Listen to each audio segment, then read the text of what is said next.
There was once a species of angel inhabiting this planet, acting as a universal solvent to all the jarring, irreconcilable elements of human life.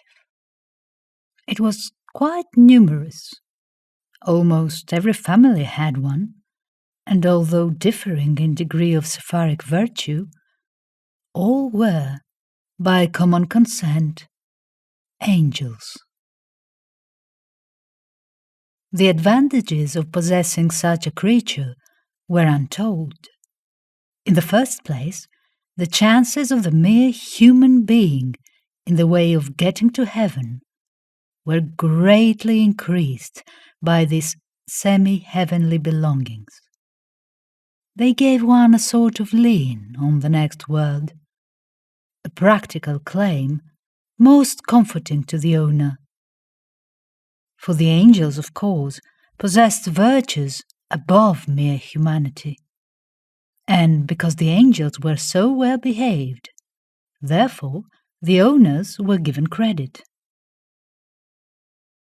Beside this direct advantage of complimentary tickets up above, were innumerable indirect advantages below. The possession of one of these angels smoothed every feature of life and gave peace and joy to an otherwise hard lot. It was the business of the angel to assuage, to soothe, to comfort, to delight, no matter how unruly were the passions of the owner, sometimes even to the extent of legally beating his angel with a stick no thicker than his thumb. The angel was to have no passion whatever, unless self-sacrifice may be called a passion, and indeed it often amounted to one with her. The human creature went out to his daily toil and comforted himself as he saw fit. He was apt to come home tired and cross, and in this exigency it was the business of the angel to wear a smile for his benefit, a soft, perennial, heavenly smile. By an unfortunate limitation of humanity, the angel was required, in addition to such celestial duties as smiling and soothing, to do kitchen service, cleaning, sewing, nursing, and other mundane tasks. But these things must be accomplished without the slightest diminution of the angelic virtues. The angelic virtues, by the way, were of a curiously paradoxical nature. They were inherent. A human being did not pretend to name them, could not be expected to have them, acknowledge them as far beyond his gross earthly nature.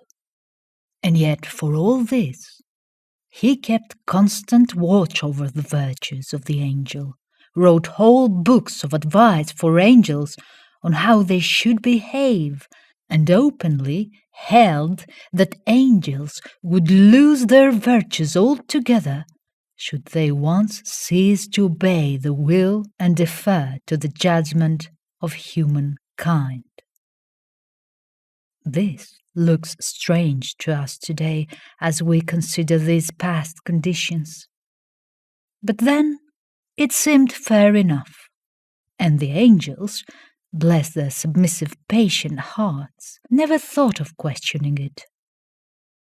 It was perhaps only to be expected that when an angel fell, the human creature should punish the celestial creature with unrelenting fury. It was so much easier to be an angel than to be human, that there was no excuse for an angel's falling, even by means of her own angelic pity and tender affection. It seems perhaps hard that the very human creature the angel fell on, or fell with, or fell to, however you choose to put it, was as harsh as anyone in condemnation of the fall. He never assisted the angel to rise, but got out from under and resumed his way, leaving her in the mud. She was a great convenience to walk on, and as was stoutly maintained by the human creature, helped keep the other angels clean. This is exceedingly mysterious, and had better not be inquired into too closely. The amount of physical labor of a severe and degrading sort required of one of these bright spirits was amazing. Certain kinds of work, always and essentially dirty, were relegated wholly to her. Yet one of her first and most rigid duties was the keeping of her angelic robes spotlessly clean. The human creature took great delight in contemplating the flowing robes of the angels. Their changeful motion suggested to him all manner of sweet and lovely thoughts and memories. Also, the angelic virtues above mentioned were supposed largely to inhere in the flowing robes.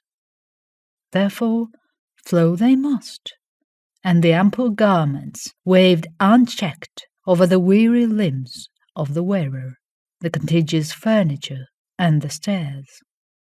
For the angels, unfortunately, had no wings, and their work was such as required a good deal of going up and down stairs. It is quite a peculiar thing in contemplating this work to see how largely it consisted in dealing with dirt. Yes, it does seem strange to this enlightened age, but the fact was that the angels waited on the human creatures in every form of menial service, doing things as the natural duty which the human creature loathed and scorned. It does seem irreconcilable, but they reconciled it. The angel was an angel, and the work was the angel's work, and what more do you want? There is one thing about the subject which looks a little suspicious. The angels, I say it under breath, were not very bright. The human creatures did not like intelligent angels. Intelligence seemed to dim their shine somehow and pale their virtues. It was harder to reconcile things where the angels had any sense. Therefore, every possible care was taken to prevent the angels from learning anything of our gross human wisdom. But little by little, owing to the unthought-of consequences of repeated intermarriage between the angel and the human being, the angel longed for, found, and ate of the fruit of the forbidden tree of knowledge. And in that day she surely died. The species is now extinct.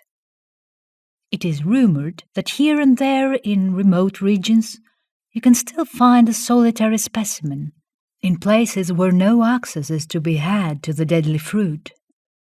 But the race, as a race, is extinct. Poor Dodo.